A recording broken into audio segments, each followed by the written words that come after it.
Recording in progress. Hola, hola chicos, ¿cómo andamos? Hola, Héctor, ¿qué tal? ¿Cómo estamos? Hola, Héctor, ¿cómo estás? Excelente. Porque voy a cerrar esta porquería de WhatsApp. Vamos a cerrar. Así. Bien. Bien, ¿cómo andamos chicos? ¿Qué tal el fin de? No sé, acá. Por bien, Héctor, ¿el tuyo? Excelente. Bien también, no me puedo quejar. No me acuerdo mucho qué pasó, pero eso significa que fue bueno. Borrate casé, Héctor.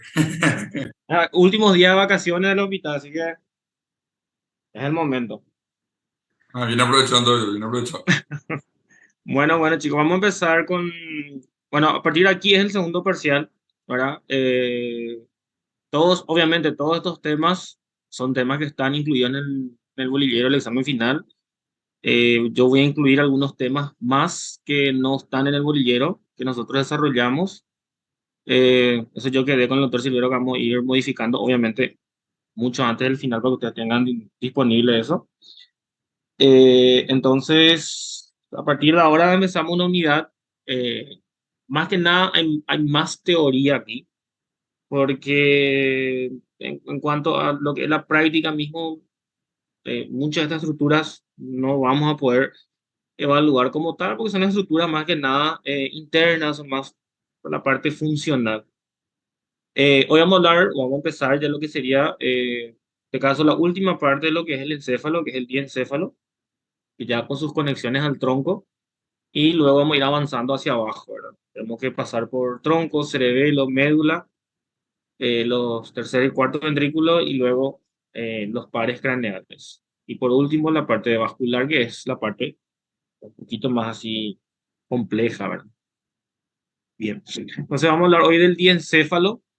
En realidad el diencéfalo no es una estructura, o sea, no es una estructura única, en realidad es un conjunto, ¿verdad? De varias estructuras que forman justamente toda esta parte más basal, vamos a decirle, del encéfalo.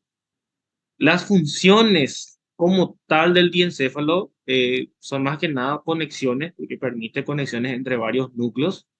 Entre ellos está el tálamo, que nosotros ya estudiamos, entonces hoy no vamos a volver a hablar de tálamo, pero en general incluye a todos justamente lo que terminan con la palabra tálamo, ¿verdad? Epitálamo, ¿verdad? El hipotálamo, el subtálamo, y eso obviamente con todas sus conexiones. Entonces, cuando hablamos del diencéfalo, no hablamos de una estructura como el tálamo, que es una estructura bien definida, sino que realmente es un conjunto de estructuras que van a conformar al diencéfalo. El diencéfalo como tal son todas estructuras únicas, o sea, son impares. No es que existe un lado izquierdo y un lado derecho, solamente existe una estructura, pero que se ubica en la línea media. Entonces puede tener, o sea, tiene algunas proyecciones que pueden ir hacia la izquierda o hacia la derecha, pero en general son de la línea media. Y esto en patología cobra su importancia porque existen tumores que nosotros justamente en neurocirugía, cuando clasificamos de tumores de la línea media, nos referimos justamente a los tumores que pueden tener origen en el diencéfalo. ¿Okay? Entonces, son todas estructuras que podemos englobar como estructuras que envuelven o que estén alrededor del tercer ventrículo. Ustedes saben, el tercer ventrículo es una cavidad única también, impar, también ubicada en la línea media. Entonces, todo lo que esté por delante, por detrás y a los lados del tercer ventrículo es lo que va a constituir nuestro diencéfalo como tal, o son los componentes del diencéfalo. De hecho que cuando hablemos de tercer ventrículo como tal, vamos a volver a mencionar muchas de estas estructuras porque el tercer ventrículo en sí está formado por el diencéfalo. La parte anterior, la parte posterior, el piso y el techo, básicamente es todo por el diencéfalo. Entonces, hay mucha relación ahí. Esto que ven, todo esto es lo que sería nuestro diencéfalo. Está ubicado por debajo de los ventrículos laterales, por encima del mesencéfalo, hacia adelante alcanza la lámina terminal, que es una fibra comisural blanca, y hacia atrás nuestro límite es el pulvinar, más o menos estaría por aquí. ¿Okay? Hasta ahí entonces es nuestra es nuestro diencéfalo. Y como ya dijimos, a grandes rasgos, incluye al tálamo como tal, que ya habíamos hablado en las clases anteriores, incluye al hipotálamo, al subtálamo, que tiene sus propios núcleos, y al epitálamo. En realidad, cuando veamos el epitálamo, porque normalmente asociamos al epitálamo con la glándula pineal. La glándula pineal es parte del epitálamo, pero el epitálamo como tal incluye otras estructuras. Pero, obviamente, el actor más importante va a ser nuestra glándula pineal. Y también le vamos a incluir, como ya incluimos al hipotálamo, también le incluimos a la hipófisis, porque la hipófisis, a pesar de que es una glándula que no tiene un origen 100% del diencéfalo, pero tiene una parte que sí lo es, que es la parte posterior, que es justamente la neurohipófisis. Entonces, otra vez recordando un poco lo que son las estructuras de los núcleos de la base, nosotros tenemos en la línea media el tercer ventrículo. Esta cavidad, esta brecha que ven aquí es el tercer ventrículo. A los lados tenemos el tálamo. Entonces, todo esto es diencéfalo. ¿Ok? Hasta aquí, donde está nuestro pulvinar. ¿Mm? Nuestro pulvinar, hacia abajo tenemos los ganglios o los cuerpos geniculados. Estos cuerpos geniculados son parte del diencéfalo. Nosotros ya habíamos hablado de esto cuando hablamos de tálamo. Aquí atrás tenemos el cuerpo, la glándula pineal. Tenemos las fibras avenulares o la comisura avenular, que es una fibra de sustancia blanca que conecta ambas porciones del diencéfalo. Pues también le dije que la avénula es una parte del epitálamo. ¿Ok? Entonces el epitálamo realmente es la avénula y la glándula pineal. Esto sería entonces una vista general, lo que es nuestro diencéfalo, que sería todo esto que está en el centro mismo. Llega hasta la lámina terminal, que estaría aquí más o menos adelante, y hacia atrás hasta el pulvinar del tálamo. Y obviamente se ubican alrededor del tercer ventrículo. Entonces, existe un espacio que justamente se llama la hendidura de Bichat, ¿verdad? Que es el espacio donde se aloja nuestro diencéfalo. La hendidura de Bichat es básicamente este espacio que le voy a resaltar. Esta es la hendidura de Bichat. ¿Ok? Tiene la forma de una herradura que se abre hacia adelante, ¿verdad? Y hacia adelante ya hace contacto con la sustancia perforada posterior. La sustancia perforada posterior está aquí. Acá justamente, está marcado acá. Esta sería nuestra sustancia perforada anterior, que ya habíamos visto en la parte del hemisferio cerebeloso. Y esto que ven aquí es nuestro piso del tercer ventrículo. Estos son los cuerpos mamilares. Acá. Estos son los cuerpos mamilares. Y este sería nuestro tuber cinerum, que son estructuras que forman parte del diencéfalo, que justamente constituyen el piso del tercer ventrículo. El piso del tercer ventrículo, cuando estudiemos profundamente, incluye desde el quiasma óptico que está hacia anterior, luego va hacia abajo el tallo hipoficiario, que estaríamos viendo aquí, hacia atrás, yéndonos un poco más, vamos a tener ya el tuber cinerum y luego los cuerpos mamilares. Todo eso son estructuras del diencéfalo que van a formar el piso del tercer ventrículo y esto se corresponde con la parte anterior de la hendidura de Bichat. ¿Okay? Hacia atrás, nuestra hendidura se limita, ante caso, por el rodete o el esplenio del cuerpo calloso y a los lados por el hipocampo, el giro para hipocampal, ¿verdad? Entonces, esto es lo que va a formar esta hendidura. Es como un surco grande que delimita el mesencéfalo del cerebro, ¿ok? Eso es básicamente la hendidura de Bichat. Es el espacio que queda entre el mesencéfalo y el cerebro. Y todo ese espacio, obviamente, se aloja en las estructuras del diencéfalo. Hacia adelante, en este caso también está en relación con los tubérculos cuadrigéminos. Estos ya son parte de la estructura del mesencéfalo. No se confundan con eso. Vamos a ir viendo eso con más detalle en las próximas clases. Entonces aquí otra vez, todo esto sería nuestra hendidura de Bichat. ¿Okay? Entonces aquí tenemos en la parte posterior, tenemos el esplenio del cuerpo calloso y en la porción lateral vamos a tener entre el mesencéfalo, que es esto, ¿verdad? Y el giro para hipocampal. Ya los pedúnculos cerebrales como tal, esos ya están en la parte anterior, ya no van a corresponder directamente a los límites de la hendidura de Bichat. La hendidura de Bichat es este espacio, ¿ok? Y estos son los pedúnculos, están ya en la parte anterior, delimitando la sustancia perforada posterior junto con el tercer ventrículo. Y esta es la cisterna interpeduncular. Y ustedes recordarán, ¿verdad? Que aquí realmente la hendidura de Bichat se corresponde a cisternas, ¿verdad? ¿Qué cisterna sería la porción posterior de la hendidura de Bichat? ¿Qué cisterna está acá? Vamos a ver si alguien recuerda. Cuadrigeminal. Excelente, muy bien. Y lateralmente, Ambience. genial, súper. En realidad, ahí se dan cuenta que es como que en realidad la hendidura de Bichat son las cisternas, ¿verdad? Solamente que la hendidura yo la estudio como un todo y a la cisterna la estudio por porciones.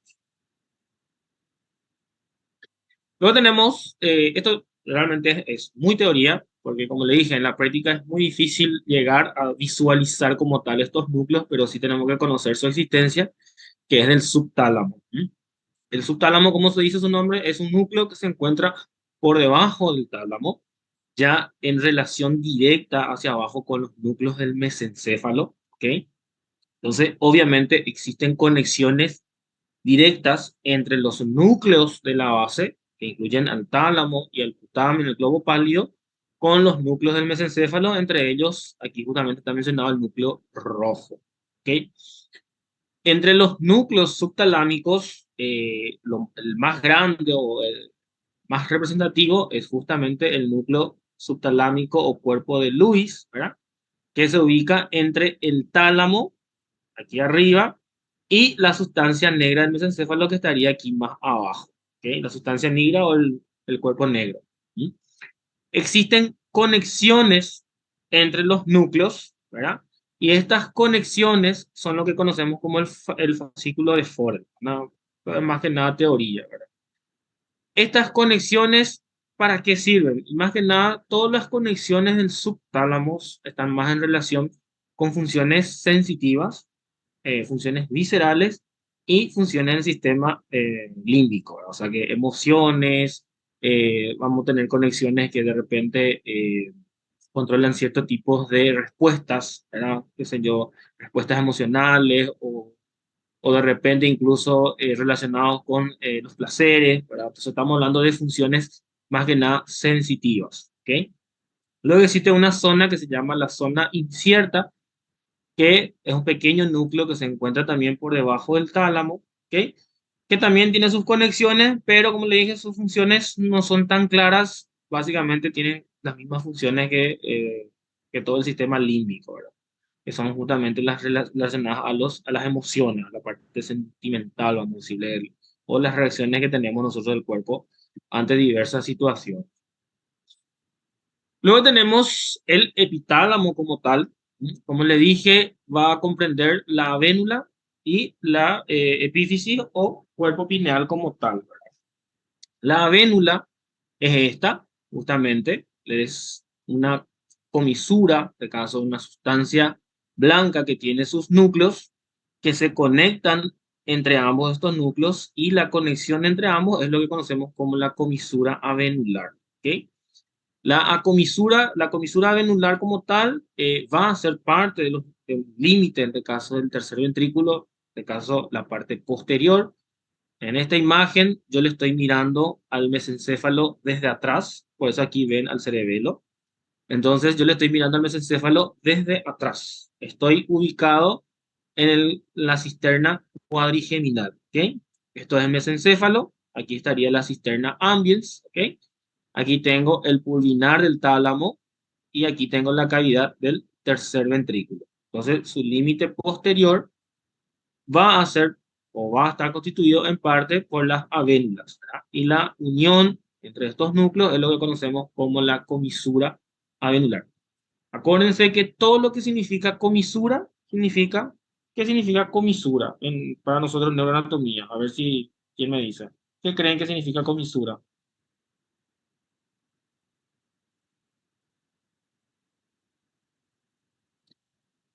A ver. Como un labio o algo así. No va en relación con lo que creemos, ¿verdad? Como la boca, Como una pero unión. exactamente, porque la comisura de los labios, ¿qué es lo que hace? Une el labio superior con el labio inferior. Entonces está bien pensar en eso, pero sí, es eso, es unión. Son fibras blancas, ¿ok? Entonces, Doctor, siempre... Sí, hola. y entonces puede ser unión de las fibras entre los hemisferios.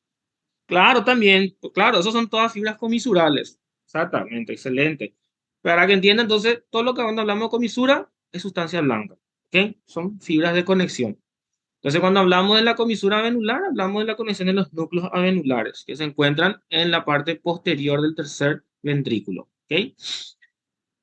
Abajo de esta comisura venular ya vamos a tener nosotros un pequeño espacio que se ubica entre los tubérculos cuadrigéminos superiores. Existen 4 tubérculos, 2 superiores, 2 inferiores.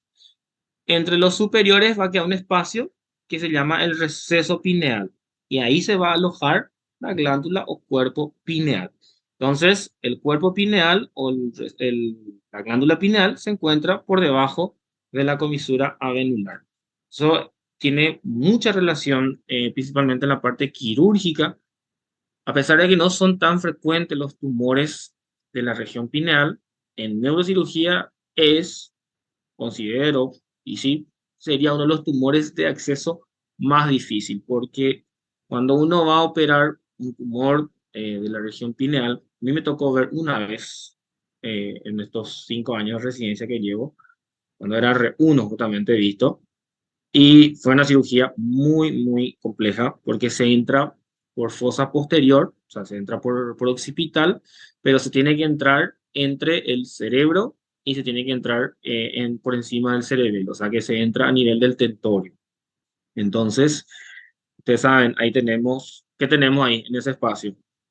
Entre el cerebro y el cerebelo. ¿Qué estructura tenemos ahí? Que se encuentra en el tentorio justamente.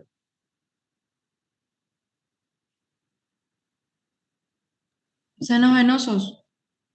Claro, y eso es la gran dificultad, la cantidad de venas que tenemos ahí. Entonces, es uno de los abordajes más complejos y, como le digo, por suerte los tumores no son tan frecuentes. Y por su localización, un tumor en la región pineal, ¿qué es lo que va a hacer? El tumor crece y empuja al mesencéfalo hacia adelante. Y dentro del mesencéfalo nosotros tenemos el acueducto de Cilio. Entonces, ¿qué va a hacer? Va a obstruir al acueducto de Cilio y ¿qué va a generar?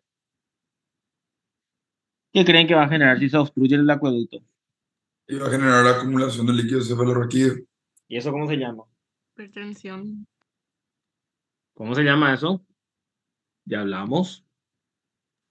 Hidrocefalia, ¿no? Por ahí. Claro, hidrocefalia. Y eso va a ser una hidrocefalia obstructiva, ¿no? El paciente salió bien. Era un tumor benigno. Los tumores de la pineal en general son benignos. Y se llama pinealocitoma, se le llama al tumor. Y cuando es maligno es pinealoblastoma. No son tan frecuentes, por suerte, y cuando se presentan casi siempre son benignos. Y ahí está otra vez el desafío, porque al ser benigno, es evidentemente lo único que le podemos ofrecer al paciente es cirugía, o sea que hay que operar.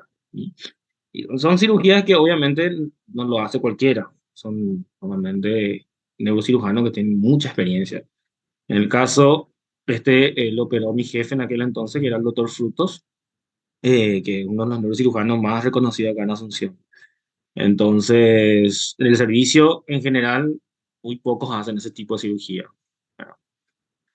Y claro, también porque no son tan frecuentes, entonces uno no hace mano con ese tipo de cirugía, ¿verdad? Bien. Eh, Muy bien, luego tenemos esto es un corte sagital. Ahí, opa, se fue de mí sin querer.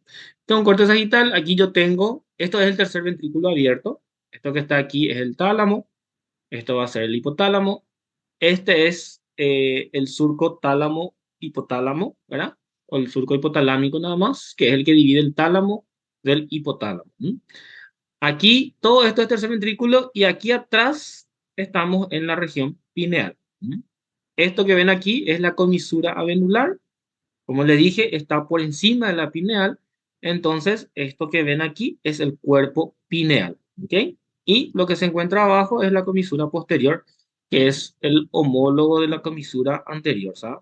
Existen dos comisuras. Si existe una anterior, evidentemente que iba a existir una posterior.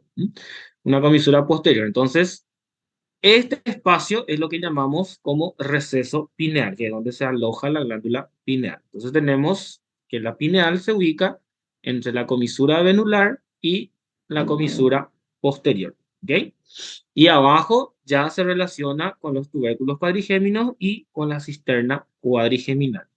No es lo mismo región o espacio pineal que cisterna cuadrigeminal. Ustedes ya ven aquí, no es lo mismo. El receso pineal o el espacio donde se aloja la glándula pineal está comprendida entre la comisura venular y la comisura posterior. La cisterna cuadrigeminal está por debajo del rodete ya, o sea, está un poco más por detrás. Muy bien, de ahí también tenemos conexiones con el tectum del mesencéfalo, o sea, con el techo del mesencéfalo. Le llamamos techo porque el mesencéfalo es como que está inclinado hacia, hacia ventral, entonces forma un techo y forma como una porción ventral. No le decimos piso como tal, pero una porción ventral. Entonces hace conexiones con el tectum. Y una de las conexiones más importantes que hay justamente entre la vénula y el mesencéfalo es el haz avenopeduncular, que tiene conexiones directas con el sistema autónomo y tiene relación, como dice aquí, con la salivación y la motilidad intestinal. Sistema límbico, ¿verdad? Eso es emoción, porque cuando uno, ¿qué pasa cuando uno huele una comida rica? Automáticamente empieza a producir saliva. O incluso cuando uno se pone nervioso, ¿qué puede ocurrir? Puede ocurrir aumento del peristaltismo y llevar a una diarrea, el famoso Caprex, ¿verdad? Todos sufrimos por eso en la facultad. Y como ya dijimos, la comisura venular es la fibra blanca que une ambos núcleos avenulares. La glándula pineal, como tal, se ubica entonces en el receso pineal, que está ubicado entre la comisura venular arriba y la comisura posterior hacia abajo. Está aquí. Este es el tectum del mesencéfalo, donde están los tubérculos cuadrigéminos, superior e inferior. Y esto sería mi comisura posterior. Y aquí arriba no se ve bien, pero sería más o menos esta zona sería mi comisura avenular. Y aquí tengo el cuerpo o la glándula pineal. Exactamente, gracias Pallarola por aclarar. No, Eh, a la orden. sí, porque ese es un término que todo calculo que conocen. Bien, la glándula pineal o el epitálamo, yo no voy a entrar mucho en la parte funcional, por eso no es el objetivo de la anatomía, pero la glándula pineal también se le conoce como el tercer ojo. ¿Por qué? Porque tiene relación directa con el ciclo circadiano, día-noche, ¿verdad? Y a partir de ahí, él hace sus controles. En realidad, él no es, por lo que podemos decir que él es un centro inhibitorio. O sea, inhibe ciertas funciones principalmente relacionadas con el ciclo circadiano, ¿verdad? Estamos hablando de lo que es somnia y lo que es la vigilia, ¿verdad? Entonces, por eso se le llama también el tercer ojo, ¿verdad? Justamente porque está en relación con el ritmo o con el ciclo circadiano día-noche. Por eso es importante, eh, bueno, es un poco, como yo siempre digo, hipócrita decir eso, ¿verdad? Decirle a nuestro paciente que es importante que descansar de noche. Siento que muchas veces nosotros dormimos de día y de noche trabajamos. Entonces, pues claro, porque existe obviamente una parte fisiológica que deberíamos respetar, que es justamente los ciclos, ¿verdad? Ciclo de vigilia y ciclo de insomnio. Entonces, la glándula pineal como tal, eh, ella como tal no forma el límite del tercer ventrículo. O sea, hay una bibliografía que le incluyen, pero el cuerpo pineal pues se encuentra en el receso pineal, ¿verdad? Que es justamente el espacio entre la comisura venular y la comisura posterior. Ese sí es límite posterior del tercer ventrículo. La glándula pineal es muy chiquita, es una glándula muy pequeña que mide menos de 1 centímetro, o sea, esta puntita aquí nada más, esto es nuestro cuerpo pineal, es muy chiquitito, esto nomás, el cuerpo pineal, bien chiquitito. Como ya dijimos, entonces el techo de la región pineal, ya de la región, no estamos hablando del receso pineal. Entonces el receso pineal es entre la comisura venular y la comisura posterior. Ya el espacio pineal, que es un espacio, esto ya es una descripción quirúrgica, la que les digo ahora. El techo está formado por el esplenio, obviamente arriba por el rodete, abajo el vermis cerebeloso, estaría aquí, el culmen, ¿ya? Que es la parte más superior. Las paredes laterales van a ser por el tálamo, en este caso por el pulvinar. Y se va a relacionar directamente con la cisterna cuadrigeminal. El cuerpo pineal, no así el receso pineal. ¿Ok? Acuérdense siempre de separar esos dos espacios, esas dos estructuras. El receso pineal es el espacio donde se va a alojar la glándula o cuerpo pineal. Y el receso pineal está compuesto o está conformado entre la comisura venular y la comisura posterior. Y ya la región pineal, que es donde está el cuerpo pineal, ya se relaciona más directamente con la cisterna cuadrigeminal. De hecho, que sus límites prácticamente son casi los mismos. Pregunta de examen. Bien, hablando de eso, nosotros hablamos todavía después del examen. Muy buenos resultados, chicos, con el examen. Yo salí muy, muy, muy contento. Justamente le dije al doctor Ibarrola que tuvieron un desempeño muy bueno en el primer parcial, excelente. Espero que en el segundo parcial mejore, incluso, no espero menor que eso. ¿Ok? Eh, bueno, como dicen algunos profesores, el trabajo de ustedes no también era estudiar, pero yo sí les quiero felicitar porque en serio dieron muy buen resultado. Bueno, luego tenemos el metatálamo, que esto ya nosotros habíamos hablado en tálamo, que son los cuerpos geniculados, medial y lateral, que son dos pequeños núcleos que se encuentran a los lados de del pulvinar del tálamo, donde tenemos, estos sí son estructuras pares porque tenemos a cada lado porque son dependientes. Bueno, está bien. No, el mérito es todo de ustedes. Eh, Dos núcleos, en este caso uno lateral y uno medial, que es más que nada por la relación donde están. El núcleo geniculado, el ganglio geniculado medial, ¿verdad? Que está más abajo realmente, está en relación con la vía auditiva, que significa que la vía por la cual la audición, en este caso, genera las señales eléctricas ya en el órgano de Corti, en el oído interno. Estas señales eléctricas vienen por el nervio, el octavo par, hacen contacto con el cuerpo geniculado medial, a partir de ahí hace conexiones con el tálamo, y de ahí es dirigida hasta la corteza auditiva primaria, ¿verdad? Que es en el temporal superior, en el giro temporal. El cuerpo geniculado lateral hace contacto con la vía óptica, ¿ok? Entonces su función está en relación con la vía de la visión. A partir de ahí, la vía óptica, en este caso las vías ópticas, ¿sí? Hacen contacto con el cuerpo geniculado lateral y de ahí se dirigen a la corteza visual primaria que está en el surco calcáreo. Esto vamos a hablar mejor cuando veamos justamente pares craneales. Vamos a estudiar bien esas vías. La vía visual principalmente es muy compleja, mucho más que la auditiva, no es tan compleja. Esto obviamente tienen conexiones otra vez. El medial, que es de la vía auditiva, está conectado con el tubérculo cuadrigémino, ¿ok? Inferior, como ven aquí, está totalmente conectado como tal. Y ambos cuerpos geniculados se encuentran otra vez conectados entre sí mediante una comisura, que es la comisura de Boudin. Acuérdense que comisura es sustancia blanca que conecta dos núcleos principalmente o dos espacios que están a los lados de la línea media. El cuerpo geniculado lateral, como dijimos, tiene relación con la parte visual y, como le dije, es una estructura par, o sea que tenemos un lado izquierdo y un lado derecho. La información que van a recibir estos cuerpos son diferentes, ¿ok? Por ejemplo, si yo estoy en el lado derecho, el cuerpo geniculado lateral derecho va a recibir información de la vista temporal del ojo derecho y la vista nasal del ojo izquierdo. Y el lado izquierdo va a recibir lo opuesto. O sea que la vía visual realmente se cruza y eso ocurre justamente a nivel del quiasma óptico.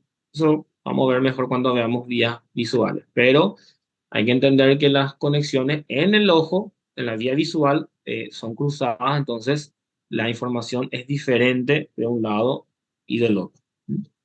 En cuanto a la auditiva, el del lado izquierdo llega al lado izquierdo y el del lado derecho llega al lado derecho, pero ellos están conectados entre ellos por la comisura de Google. No así la visual. Ellas reciben la información cruzada de por sí. Luego tenemos el hipotálamo. El hipotálamo, aquí sí, el hipotálamo es una estructura que, vamos a decirle, aparte el tálamo, por ejemplo, tiene conexiones tanto motoras como sensitivas. Ya el hipotálamo es exclusivamente sensitivo y también endocrino, que significa que va a regular también secreción de ciertas hormonas y de por sí va a secretar hormonas, ¿verdad? Eh, Tiene mucha función, ¿verdad? Él regula funciones metabólicas, o sea, está en relación directa con la parte de la producción de calor, producción de energía, o sea, que tiene funciones muy vitales para el cuerpo humano, ¿ok? Que son funciones obviamente neurovegetativas. Todo esto que les voy a marcar, esto es el hipotálamo, ¿ok? Entonces tiene una forma triangular cuya base se relaciona con lo que sería con la comisura anterior. El hipotálamo como tal, visto en un corte cerebral que vamos a ver después, es un núcleo, o sea que es sustancia gris. ¿Okay? Como le dije, el hipotálamo, a pesar que en un corte se ve como que están a los lados del ventrículo, es una estructura sola, o sea, no existe un hipotálamo izquierdo o un hipotálamo derecho, es no solo, pero que tiene, como está en la línea media, entonces se extiende una parte a la derecha y una parte a la izquierda, pero es una estructura única, no como el tálamo que tiene un lado derecho y un lado izquierdo y están unidos entre ellos por la adhesión intertalámica, que es esta. ¿Okay? Entonces, se extiende desde la región del quiasma óptico, esto que ven aquí es el quiasma óptico, ¿okay?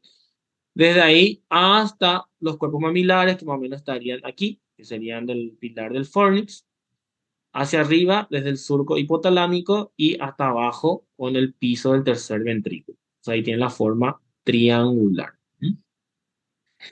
Le llamamos una porción preóptica, que es justamente la que se relaciona con el quiasma óptico. Y vamos a ver después que tiene una función muy importante en la parte endocrina. Y hacia abajo, el hipotálamo, no hay un límite entre el tálamo y el mesencéfalo, es un todo, porque en ese punto pasan las fibras que van a conectar al pedúnculo cerebral, que son las fibras que vienen de la cápsula interna. ¿Okay? Entonces ahí no existe un límite, se continúan como un todo. Entre los núcleos hay que citar que se dividen en núcleos mediales y laterales. Entre los mediales tenemos los núcleos preópticos. Vamos a ver después cuáles son sus funciones. Aquí lo que hay que resaltar es la íntima relación que existe entre el hipotálamo y el cuerpo pituitario o la hipófisis, ¿verdad? Principalmente con la parte posterior. Vamos a ver después que la hipófisis tiene una porción anterior y una porción posterior. La posterior es realmente una prolongación incluso directa del hipotálamo, por eso decimos que la porción posterior tiene un origen totalmente diencefálico, o sea que es parte del diencéfalo. Ya el anterior no tiene origen en el diencéfalo y tanto es que su funcionamiento es diferente. Aquí en este esquema podemos ver claramente cómo el lóbulo posterior de la hipófisis tiene conexiones directas con el hipotálamo, o sea, es prácticamente una extensión del hipotálamo. Ya el anterior, vamos a ver que su comunicación con el hipotálamo es principalmente por vía sanguínea. Vamos a ver también eso. Y estos son lo que conocemos como los núcleos preópticos, ¿verdad? Preópticos porque se ubican por delante del quiasma óptico y van a tener principalmente funciones endócrinas. ¿Ok? Y luego tenemos todos los otros núcleos que sus funciones, principalmente el hipotálamo, tiene funciones de estimular o inhibir ciertas funciones. Por ejemplo, la temperatura corporal está regulada por el hipotálamo, o sea que de hecho que el centro termorregulador es el hipotálamo. ¿Qué significa eso? Que cuando uno tiene frío, ¿cuál es una respuesta involuntaria que uno tiene cuando siente frío? ¿Qué ustedes sienten? ¿Qué pasa cuando ustedes sienten frío? Es algo que Temblamos, ustedes... ¿Cómo? temblamos para calentarnos por ahí. Claro, y eso es algo involuntario, no es algo que vos regular. Bueno, y eso, los núcleos posteriores son los que se encargan de regular esa función, o sea, producir calor para evitar la pérdida de calor del cuerpo.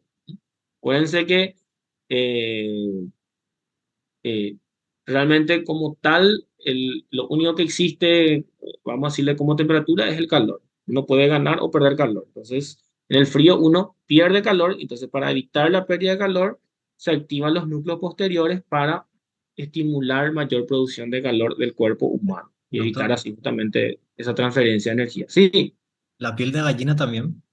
claro, exactamente, súper. Todos esos son mecanismos que van a regular el hipotálamo. ¿Sí? Y cuando es la inversa, cuando estamos en un ambiente de calor, ¿verdad? Y el cuerpo empieza a ganar calor, transferencia de calor del ambiente al cuerpo, ¿qué es lo que ocurre? ¿Qué ocurre cuando hace mucho calor? Sudamos. Sudamos. ¿Y eso qué significa? Vasodilatación. Entonces, eso ya está regulado por el núcleo anterior, o sea, por los núcleos de la región anterior, en este caso principalmente el preóptico. ¿Okay? Por eso les dije que el preóptico tiene muchísimas funciones. El hipotálamo como tal secreta dos hormonas. Una es la vasopresina, que es una hormona que regula la diuresis, ¿ok? Y la oxitocina, que es una hormona que va a regular la secreción de leche por el pecho y las contracciones uterinas durante el parto. Entonces, el hipotálamo también se encarga de no solamente de controlar a la hipófisis, sino que como tal, él también secreta hormonas. En este caso, la vasopresina y la oxitocina. Por eso que nosotros en neurocirugía, cuando tenemos una cirugía de cerebro, una cirugía de un tumor, un aneurisma, el hipotálamo sufre funciones en su metabolismo y uno de los núcleos más afectados justamente es el núcleo supraóptico y entonces el paciente hace una disregulación en la secreción de vasopresina. ¿Y qué hace? Orina demasiado, hace lo que se llama poliuria, ¿ok? Que es un término que aplicamos cuando la diuresis es mayor a lo normal. La diuresis normal de una persona es hasta 2 cc de orina por kilopeso por hora. ¿Qué significa? Que si yo tengo 60 kilos, mi producción de orina normal es hasta 120 cc en una hora. Por encima de 2,5 cc, algunos 3, pero realmente con 2,5 ya se considera poliuria. ¿Ok? Y eso es porque pueden existir varias causas, ¿verdad? Pero una causa central es la disregulación de la vasopresina. Y luego tenemos el hipotálamo secreta factores que van a regular la secreción de otras hormonas. Por ejemplo, tenemos la hormona liberadora de tirotropina. La tirotropina es una hormona que se regula en la hipófisis. Entonces, el hipotálamo, a través de la hormona liberadora de tirotropina, estimula la producción de tirotropina en la hipófisis y a partir de ahí la tirotropina va y actúa sobre la tiroides para producir T4. ¿Ok? Entonces ese es un mecanismo de regulación. Por eso en el cuerpo humano, cuando nosotros tenemos por ejemplo, qué sé yo, hay un exceso de hormona de T4, hormonas tiroideas. Entonces el hipotálamo tiene la capacidad de detectar que hay mayor aumento o mayor volumen de T4 en el organismo, entonces disminuye su hormona liberadora de tirotropina, por ende disminuye la producción de tirotropina y eso disminuye la estimulación de la tiroides. Sé que puede sonar muy compleja, pero es así la vida, chicos. Lo mismo ocurre con la corteza suprarrenal, En este caso, existe una hormona liberadora de corticotropina. Eso se secreta en el hipotálamo. Esta hormona viaja hasta la hipófisis y en la hipófisis se estimula la producción de la corticotropina, que es una hormona que se va a ir otra vez hasta la corteza suprarrenal para estimular la producción de cortisol. Luego tenemos, por ejemplo, en la prolactina, ahí sí ocurre algo interesante, porque la prolactina es una hormona que se secreta para la producción de leche, ¿ok? Entonces, normalmente es una hormona que uno tiene valores muy bajos en el cuerpo humano, casi indetectable en condiciones que no sean de embarazo o tumores que puedan producir, por ejemplo, esta hormona. Entonces, en el embarazo esto es fisiológico, que aumente la prolactina, ¿ok? Pero fuera de eso es patológico. Entonces, la prolactina normalmente no es una hormona liberadora, sino que es una hormona inhibitoria. Entonces, el hipotálamo inhibe la producción de prolactina normalmente. Solamente estimula su producción durante el embarazo, en condiciones fisiológicas, obviamente. Después vamos a ver que todas estas hormonas pueden ser producidas de manera patológica por tumores. Existen tumores que producen solamente prolactina y se le llama justamente prolactinoma, ¿verdad? Un tumor súper frecuente, si quieren averiguar esto, es súper frecuente en la hipófisis y tiene su importancia. ¿Por qué? Porque es el único tumor que realmente no requiere cirugía de entrada. Puede ser tratado medicamentosamente y muchas veces el tumor desaparece totalmente. Y la conducta sexual también es regulada por el hipotálamo. O sea que, ¿a qué me refiero con conducta sexual? El placer sexual y la libido sexual, que es cuando uno tiene, vamos a decirle, ganas de tener relaciones sexuales, ¿verdad? No es lo mismo el placer sexual que tener lo que es la libido sexual, ¿verdad? Las ganas de tener relaciones sexuales. Ahí. Bien. Luego, aquí tenemos un corte coronal, muy lindo esta pieza. Aquí yo tengo los tálamos, que están por debajo de los ventrículos laterales. Tengo mi tercer ventrículo. Entonces, todo esto es tálamo y lo que está debajo del tálamo ya es mi subtálamo. ¿Ok? Estos serían los cuerpos de Lewis o los núcleos subtalámicos. Por debajo de él tengo al hipotálamo como tal, está aquí abajo. Estos serían los fascículos de Forel, que son las conexiones que hace el subtálamo con el tálamo, ¿verdad? Y con los ganglios, con los núcleos de la base. ¿Ok? Existen conexiones, que son justamente los brazos, ¿verdad? Que son los brazos que conectan el subtálamo con los cuerpos, con el cuerpo lenticulado y que conecta el subtálamo con el tálamo. A esto le llamamos nosotros los fascículos de Forel. ¿Y esto qué sería? Estos son los cuerpos geniculados que están atrás. ¿Y esto qué sería entonces? Es en el cuerpo pineal, doctor. Muy bien, atrás estaría el cuerpo pineal, entonces este es mi comisura avenular, ¿de acuerdo? Que comunica ambas avénulas. Estos serían mis núcleos avenulares, son muy pequeños como para verse, ¿verdad? Excelente, muy bien. Y esto ya es mesencéfalo. Estos son los pedúnculos, pues ven cómo la cápsula interna viene y se continúa aquí. Esto después va a continuar como la vía espinal, con la vía piramidal, perdón. Y esto ya es el pedúnculo, ¿ok? Y estos son los núcleos negros, ¿verdad? Se llama justamente el negro porque tiene esa coloración negra, ¿verdad? Bien. Y estas son las conexiones de Forel, justamente como le dije, ¿verdad? Y se clasifican en los campos, ¿verdad? En este caso, dependiendo de las conexiones. Tenemos el fascículo lenticular que conecta el núcleo subtalámico con los núcleos putamen y globo pálido, principalmente con el globo pálido es la conexión. Y luego tenemos las conexiones con el tálamo. Como le dije, los núcleos subtalámicos, lo que es el subtálamo, hace estas conexiones principalmente de funciones sensitivas y funciones del sistema neurovegetativo. O sea, y nada es motor, solamente sensorial. Entonces, más que nada, fisiología no voy a insistir mucho en esto. Luego tenemos la hipófisis, ¿verdad? O la glándula pituitaria también, como se pueden conocer, que se aloja, ¿Dónde? ¿sí? Ay, perdón. Ah, ok, yo sé que era una pregunta. Bueno, tenemos la pituitaria o la hipófisis, ¿verdad? Que es la glándula pituitaria que se aloja en la silla turca. ¿Mm?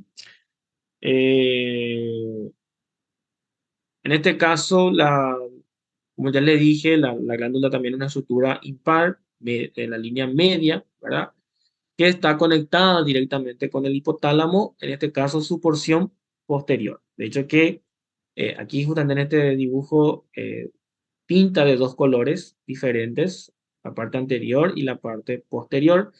La parte anterior le llamamos también adenohipófisis, ya que tiene una función, aquí sí se secretan hormonas, se producen y se secretan hormonas que son controladas por el hipotálamo, como la tirotropina, la corticotropina, la prolactina, etc. Y la parte posterior, que se le llama también neurohipófisis, la neurohipófisis como tal, ella no secreta hormonas, sino que ella solamente almacena. ¿Y qué hormonas almacena? Las hormonas que se producen en el hipotálamo, la oxitocina y la vasopresina. ¿Ok? Entonces, la neurohipófisis o el lóbulo posterior de la hipófisis no secreta hormonas, ella almacena hormonas. ¿Ok? Hormonas que se producen en el hipotálamo y luego se almacenan en vesículas secretoras en la neurohipófisis. Sin embargo, la adenohipófisis sí tiene células que van a secretar hormonas, solamente que está regulada por el hipotálamo. El hipotálamo es la que le dice, secretame esta hormona o disminuir la secreción de tal hormona. Entonces el hipotálamo produce factores o también hormonas que pueden estimular la producción de hormonas o inhibir la producción de esas hormonas. Ok, y el tallo hipoficiario, que se acuerdan que cuando abrimos el diafragma celular vemos nosotros el tallo hipoficiario o el infundíbulo realmente es la conexión directa que hay entre el hipotálamo y la parte posterior. ¿Ok? Eso es el infundíbulo o tallo hipoficiario. Aquí de nuevo, ¿verdad? Tenemos aquí la hipófisis ubicada por encima de la silla turca, ¿ok? Y una conexión directa con el hipotálamo, que es lo que conocemos como el tallo hipoficiario, que en este caso se conecta realmente con la porción posterior. Por eso es neurohipófisis. Pregunta entonces, ¿la neurohipófisis secreta hormonas? No. No, No. solamente almacena. Muy bien, excelente.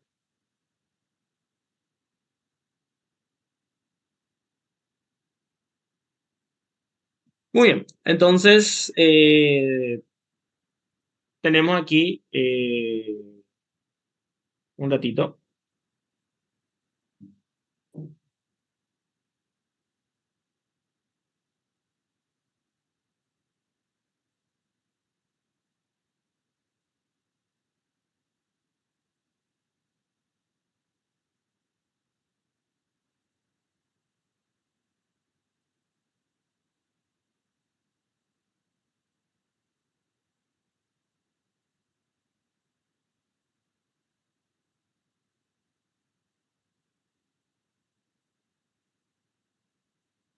Bien, entonces ahí tenemos justamente el lóbulo posterior, que es la que se conecta, ven incluso como ven aquí, como no hay un límite directamente entre el hipotálamo y la neurohipófisis, ya que esto es prácticamente una conexión, una continuidad de esto.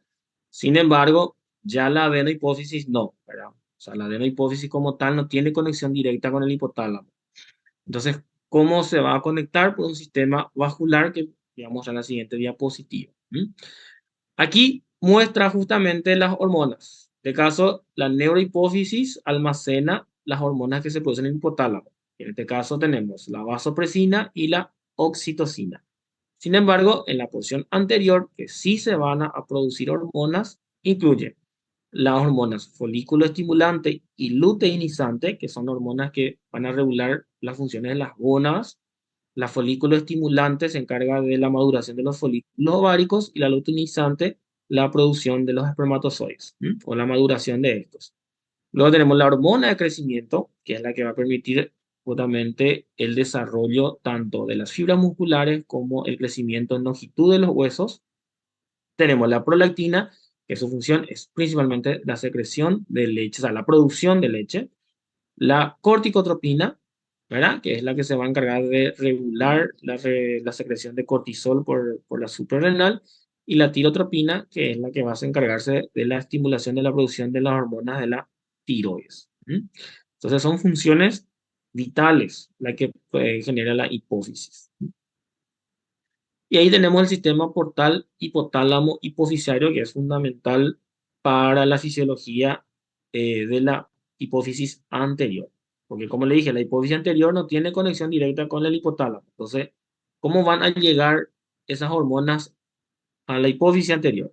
Y ocurre por un sistema portal, que es un sistema, cuando escuchen hablar del sistema portal, uno directamente asocia con el hígado. Claro, porque eso es un sistema portal de la vena porta, pero el sistema portal realmente significa un sistema vascular que inicia en capilares y termina en capilares. En este caso, la arteria hipofisiaria, que es rama de la carótida interna, que nace debajo del nervio óptico, o sea, por debajo del quiasma óptico, llega hasta el tallo hipofisiario, ingresa al tallo hipofisiario, ¿verdad? Se distribuye en el hipotálamo y termina ahí en capilares.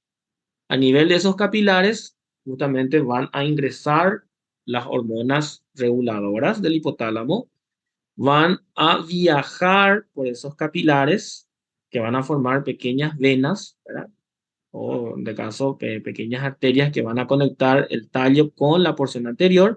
Y a nivel anterior, otra vez, estas venas vuelven a terminar en capilares para que justamente estas hormonas de la región hipotalámica alcancen a las células de la porción anterior de la hipófisis. Entonces, ahí tenemos el sistema portal, hipotálamo y hipofisiario. Y a partir de ahí, obviamente, una vez que se estimule la producción de cual sea la hormona, estas hormonas se liberan al torrente sanguíneo y van a ir a actuar a su glándula diana que corresponda, sea suprarrenal, tiroides o gónadas, ¿verdad? Entonces, este es el sistema portal hipotálamo hipofisiario. Conclusión, entonces tenemos todo lo que es el diencéfalo, son todas las estructuras que están alrededor del tercer ventrículo. Aquí yo tengo mi cuerpo pineal. Si esto es mi pineal, entonces esto es mi comisura avenular, esto es mi comisura posterior, que eso ya es mi tegmento, mi tecto del mesencéfalo, el techo del mesencéfalo. Hacia anterior tengo el tallo hipofisiario que hace conexión directa con la porción posterior de la hipófisis. Esto es la hipófisis como tal. Esto que ven aquí es el quiasma óptico, ¿ok? Entonces, el quiasma óptico se encuentra por encima del tallo hipofisiario. Y esto es importante porque cuando existen tumores de la hipófisis, este tumor crece y empuja al quiasma hacia arriba. Y eso es lo que hace con que un paciente que tenga tumor de hipófisis tenga trastorno de la visión. ¿Por qué? Porque realmente empuja al quiasma óptico. Esta imagen es fenomenal. Muy bien, vamos a hablar un poco de un caso clínico porque esto va mucho de la mano. Porque no podemos nosotros eh, separar la parte endocrina de la parte nerviosa cuando hablamos de hipófisis, ¿verdad? Principalmente. En este caso, primeramente una imagen de resonancia normal, sea un corte sagital. Aquí entonces acá atrás voy a tener la región pineal. Este sería mi cisterna cuadrigeminal. Esto es el tálamo, entonces esto es mi hipotálamo, esto es mi infundíbulo o tallo hipofisiario y esto es mi hipófisis como tal. ¿Okay? Esto es lo normal. La hipófisis normalmente es pequeñita, ¿verdad? Como ya dijimos, mide menos de 1 centímetro, es chiquitita. Y aquí tengo un tumor de hipófisis, un megatumor de hipófisis. Los tumores de hipófisis se clasifican a grandes rasgos, dependiendo del tamaño, pueden ser macro, o microtumores, macro cuando miden más de 1 centímetro y micro cuando miden menos de 1 centímetro. Esto es un macro, ¿verdad? Porque obviamente, evidentemente mide más de 1 centímetro. Este es un caso real de un paciente que vino a consultar porque el paciente, el primer síntoma que el paciente, ya un paciente adulto, el paciente vio es que a medida que pasaban los meses, sus calzados le apretaban. Y cada vez que compraba calzado, compraba un número mayor. Qué sé yo, en marzo se compró un calce 38, en mayo ya se compró un 39, en julio ya se compró un 40, ¿ok? Ah, ok, ok. Bueno, entonces, eso fue, normalmente es uno de los primeros síntomas que uno tiene cuando desarrolla esta enfermedad que se llama acromegalia, que es cuando se produce un tumor de la hipófisis que produce un exceso de aumento un exceso de hormona de crecimiento. ¿M? Y se llama acromegalia cuando es en el adulto. Porque, ¿qué pasa? Ustedes saben que los cartílagos de crecimiento se fusionan, ¿verdad? Antes de los 20 años de edad. Entonces, después de los 20 años de edad, obviamente ya no va a crecer el hueso. Entonces empiezan a crecer los tejidos blandos, cartílagos, músculo, ¿verdad? Está bien, cultura general. Entonces le da este aspecto característico, los dedos grandes, gruesos, la nariz grande, la oreja grande, la voz también sufre modificaciones porque hay una hipertrofia de la glotis, entonces tiene una voz más ronca el paciente. Sí. Si por ejemplo, si la hormona de crecimiento en exceso ocurre antes de que se fusionen los cartílagos de crecimiento, ahí vamos a tener gigantismo, ¿verdad? Que es justamente los huesos muy largos y son los pacientes que miden más de 2 metros. Normalmente, ¿qué pasa? Esta acromegalia, obviamente, como estimula la mayor producción de músculo, también afecta al corazón. Entonces, el riesgo son la parte cardíaca. Si no se opera, se puede morir.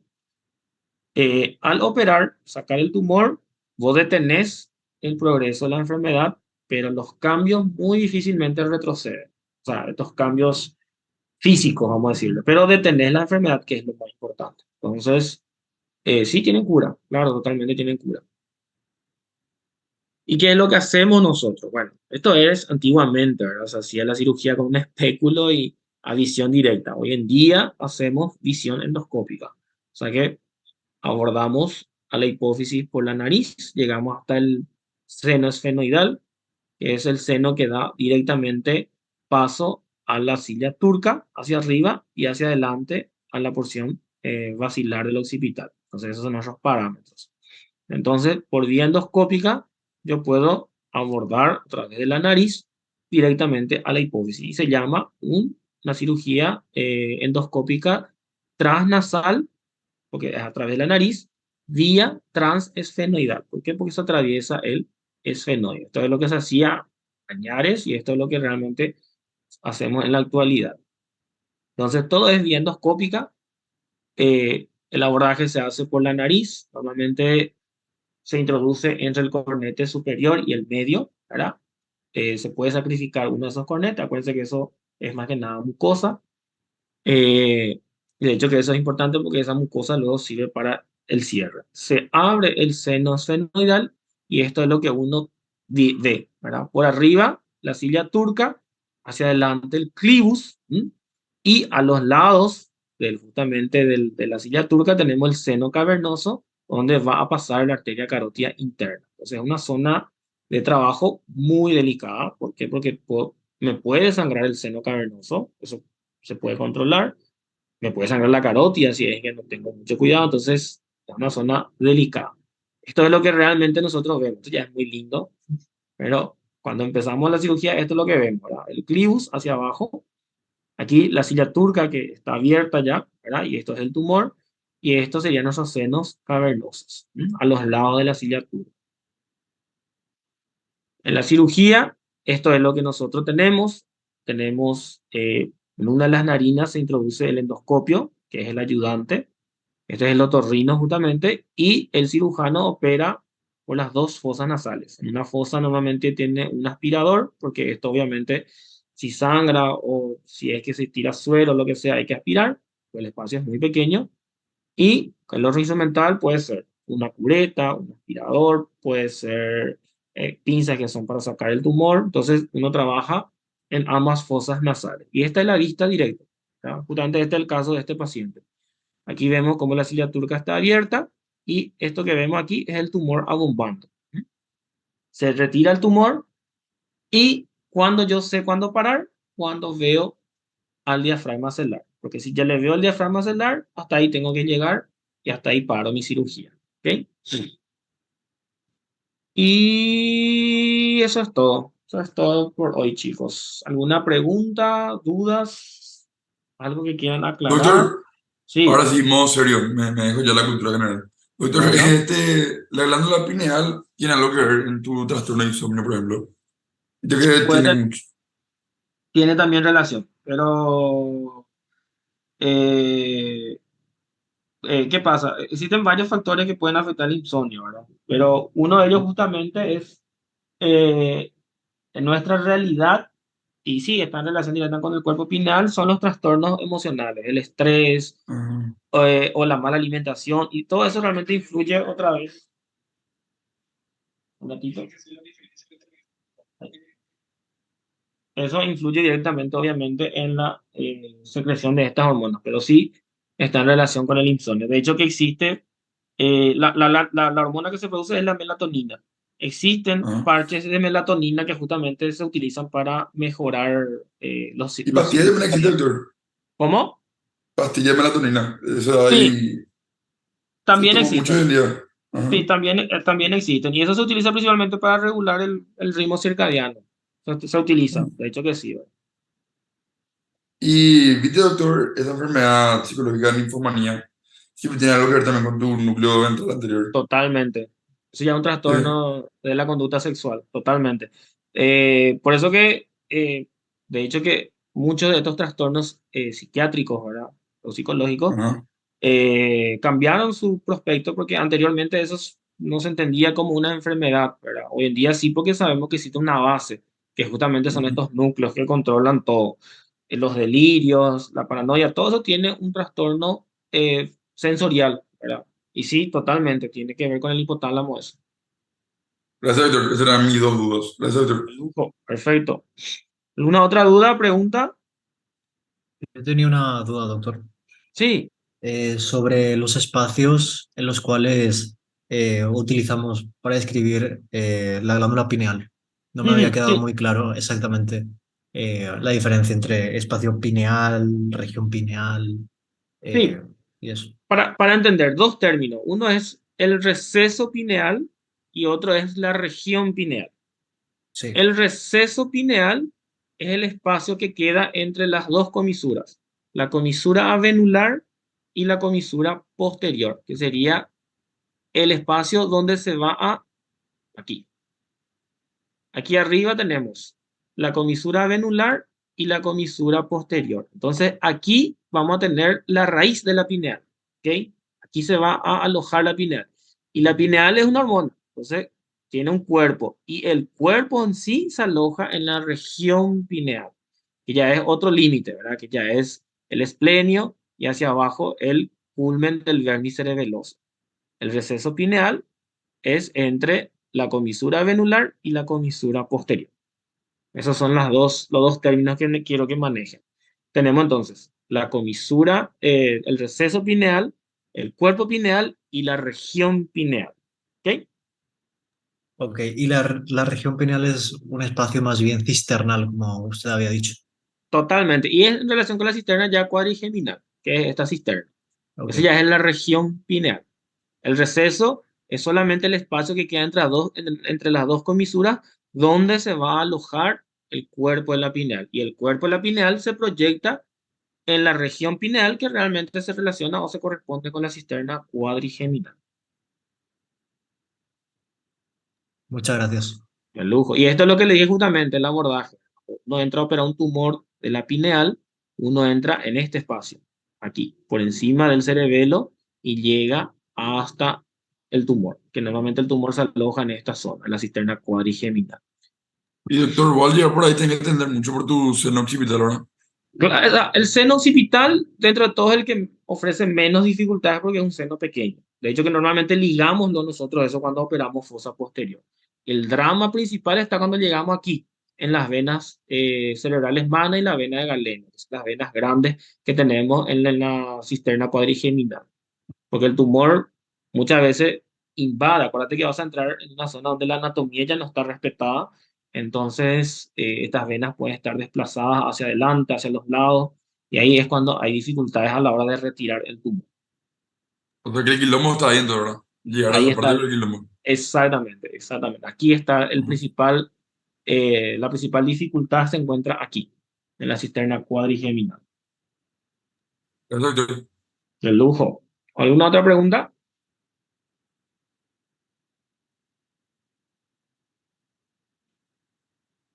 Bueno, creo que ya os entendió todo.